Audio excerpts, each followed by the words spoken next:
सद्गुरुदेव भगवान की जय हो।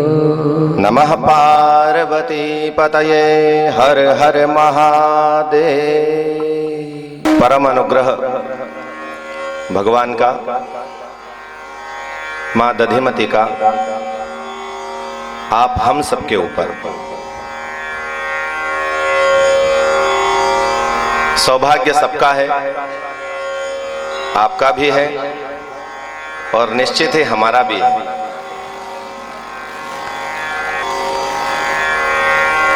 कोई ऐसा संबंध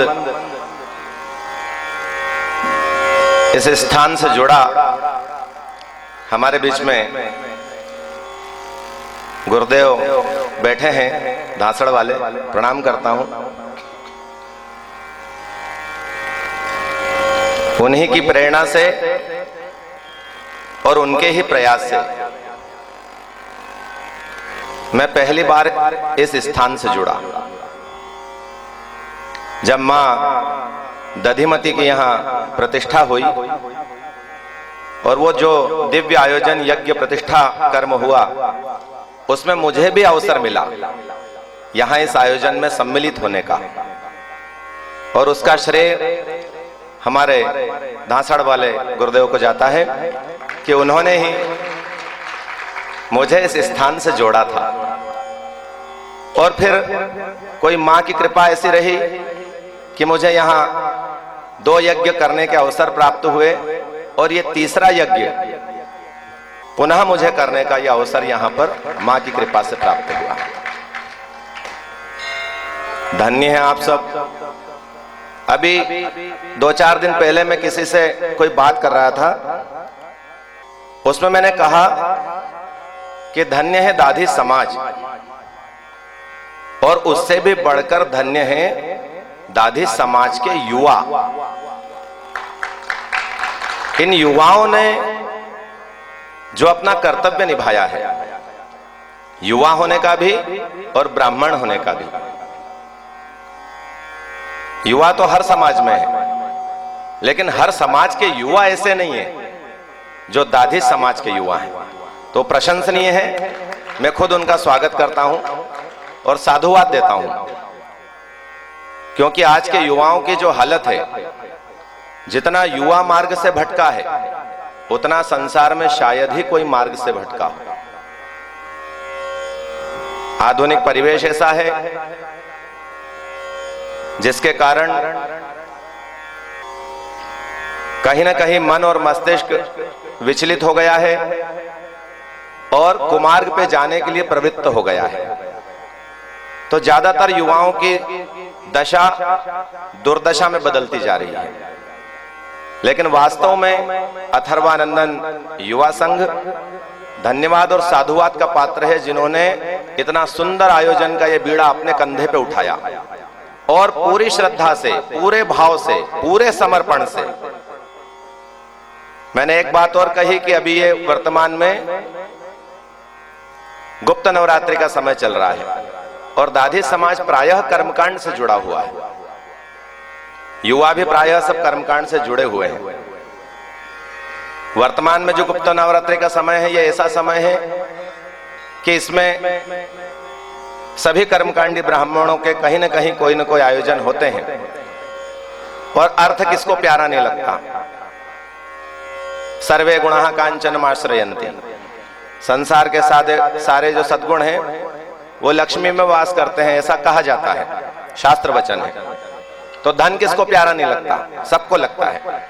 लेकिन फिर भी श्रद्धा के साथ, सेवा के साथ जो समर्पण किया कि अपनी आय जो होने वाली थी उसका भी त्याग किया, और यहां पर इस आयोजन में अपनी तरफ से जो उन्होंने अपना धन दिया, तो वे निश्चित ही दुगने साधुवाद के पात्र हैं। कि एक तो उन्होंने अपनी जो आय होने वाली थी उसको भी त्यागा और इस आयोजन को संपन्न करने में अपनी तरफ से जो धन का सहयोग दिया। तो 2 तरह से आर्थिक त्याग है उनका। और वास्तव में ऐसे युवा बिरले होते हैं। समाज युवाओं से ही दिशा प्राप्त करता है, न बच्चों से करता है, न बुजुर्गों से करता है। युवाओं से समाज दिशा प्राप्त करता है। किसी समाज का युवा यदि सद्मार्ग पे है तो निश्चित ही उस समाज का उत्थान होगा, और किसी समाज का युवा यदि कुमार्ग पे है तो उस समाज को पतन से कोई नहीं रोक सकता, निश्चित उसका पतन होगा। तो मैं बार बार भूरी भूरी प्रशंसा करता हूं इन युवाओं की कि जिन्होंने वास्तव में पहले भी जब आया तब भी युवाओं के द्वारा ही आयोजन हुए, इस बार भी आया हूं तो युवाओं के माध्यम से यह आयोजन संपन्न हुआ, और जितना आनंद पिछले यज्ञों में आया उससे कहीं ज्यादा आनंद इस बार के आयोजन में आया। बहुत अच्छी व्यवस्था है, चाहे वो कथा की हो, चाहे यज्ञ की हो, चाहे यहां मंदिर की हो, ब्राह्मणों के रहने रुकने की हो, आने जाने वाले आगंतुकों की हो, किसी भी रूप की व्यवस्था देखें, चाहे भोजन की देखें, चाहे विश्राम की देखें, चाहे सामग्री आयोजन संबंधित देखें, अथवा तो सम्मान की देखें, अथवा तो श्रद्धा की देखें,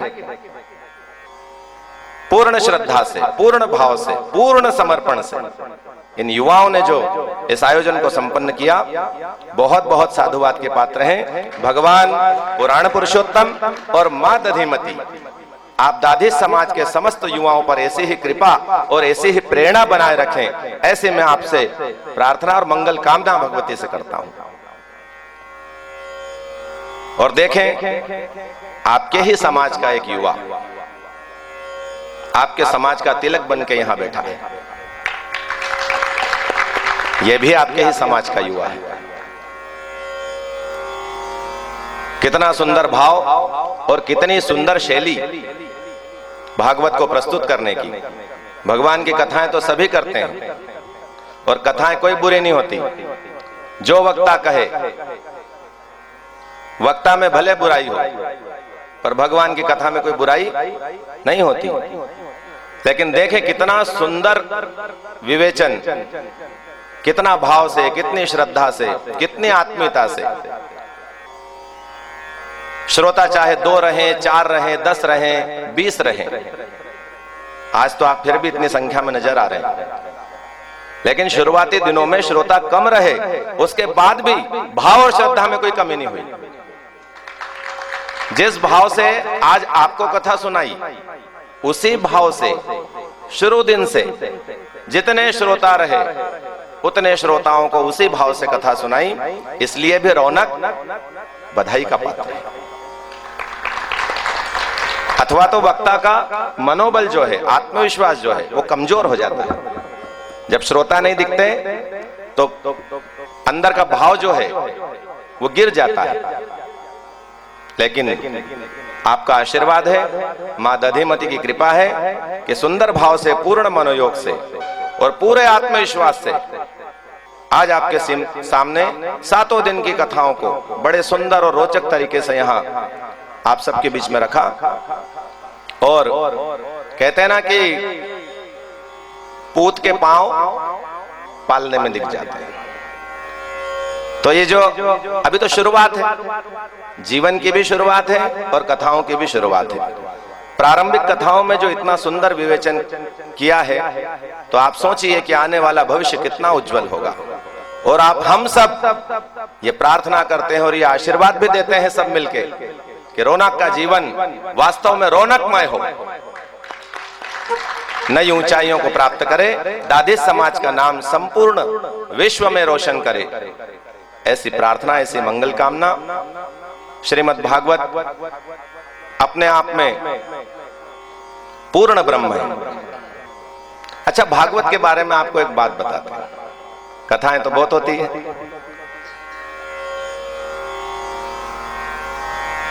कुछ कहते हैं भागवत महापुराण की जय हो, कुछ कहते हैं भागवत माता की जय हो, कहते हैं ना। तो भागवत क्या है? श्रीमद् भागवत जो है वो क्या है? वो पुरुष हैं या स्त्री हैं? वो देव हैं या देवी हैं? भागवत पुराण की जय हो तो किसी देवता को संबोधन होता है, और भागवत माता की जय हो तो किसी देवी को संबोधन होता है। तो भागवत कौन, देव या देवी, कौन बताएगा? तो हम श्रीमद् भागवत को ही पूछते हैं कि आप कौन?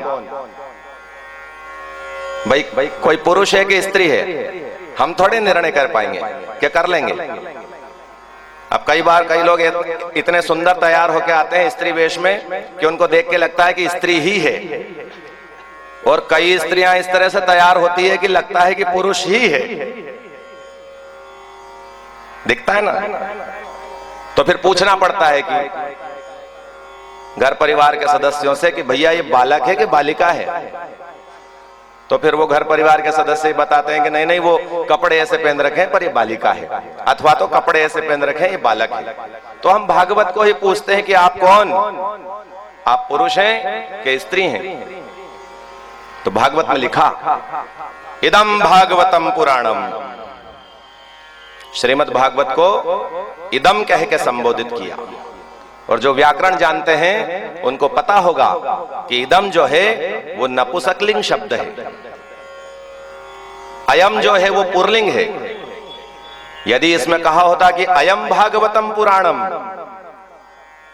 तो श्रीमद् भागवत पुरुषवाचक होते, देव होते।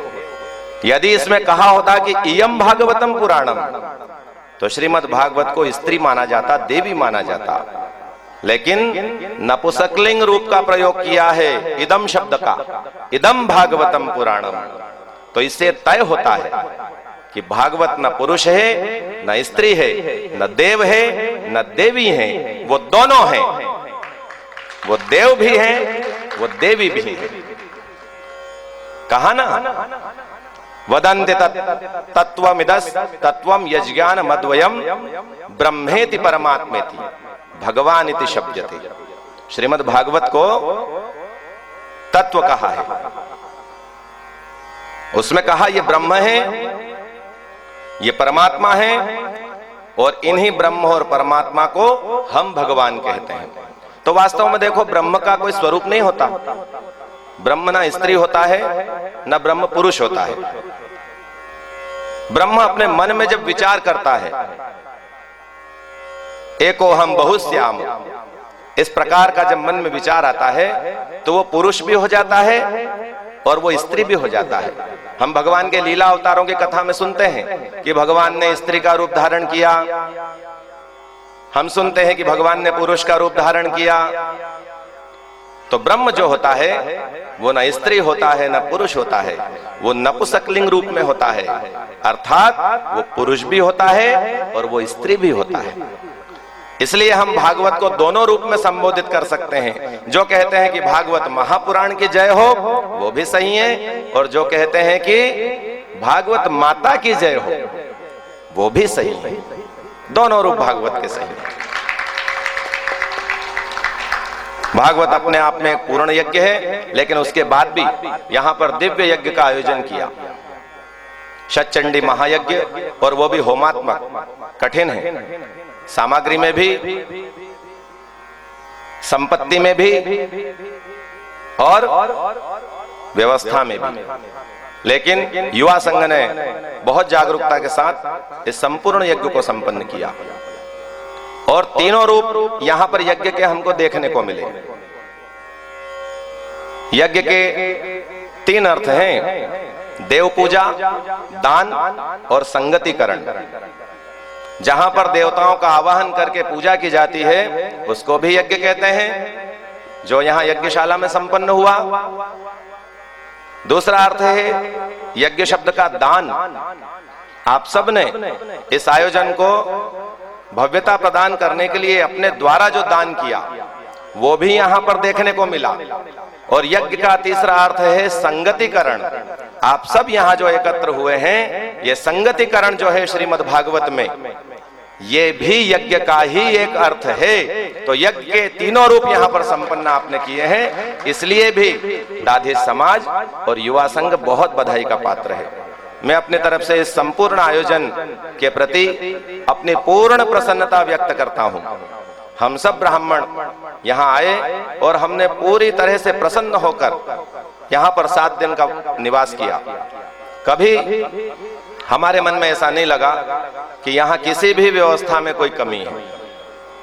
जहां भगवान स्वयं विराज हो, जहां भगवती स्वयं विराजमान हो, वहां कमी का तो कोई प्रश्न होता नहीं। लेकिन फिर भी मानव स्वभाव है, कहीं ना कहीं कुछ अनुभव होता है कि ऐसा और होता तो अच्छा होता, ऐसी व्यवस्था होती तो और अच्छा होता। लेकिन पूरी प्रसन्नता मन में है कि बिना कमी के, बिना किसी त्रुटि के यह आयोजन मां भगवती की कृपा से यहाँ पूर्ण हुआ। आप सब समाज बंधुओं को, युवा संघ को बहुत बहुत धन्यवाद। रौनक के प्रति हमारा सद्भाव कि वो जीवन में नई ऊंचाइयों को प्राप्त करे और अंतर्राष्ट्रीय कथा वक्ता के रूप में आपका समाज का नाम रोशन करे, ऐसी मंगल कामना। बहुत बहुत धन्यवाद और पुनः एक बार आप सबको प्रणाम।